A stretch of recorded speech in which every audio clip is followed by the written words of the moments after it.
தம் கிருபை பெரிதல்லோ என் ஜீவனிலும் அதே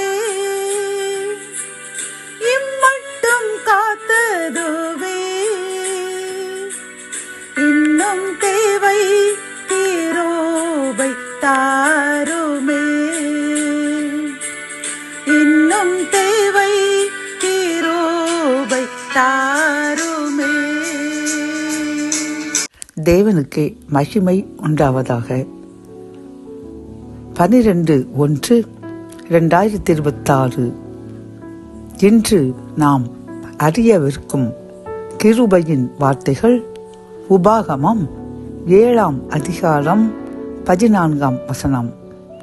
சகல ஜனங்களை பார்க்கிலும் நீ ஆசீர்வதிக்கப்பட்டு இருப்பாய். கத்தோலிக்க வேதாகமம் இவ்வாறு கூறுகின்றது, மற்றெல்லா மக்களினங்களையும் விட நீங்கள் ஆசி பெற்றவர்களாய் இருப்பீர்கள் என்கின்றது.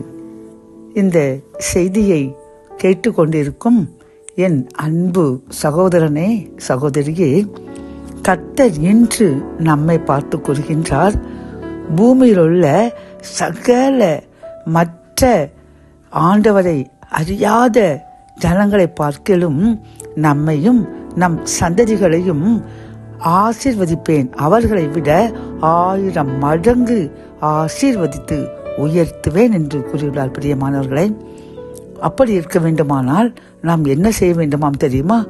எப்பொழுதும் ஆண்டவருக்கு கீழ்ப்படிந்து நடக்க வேண்டும்.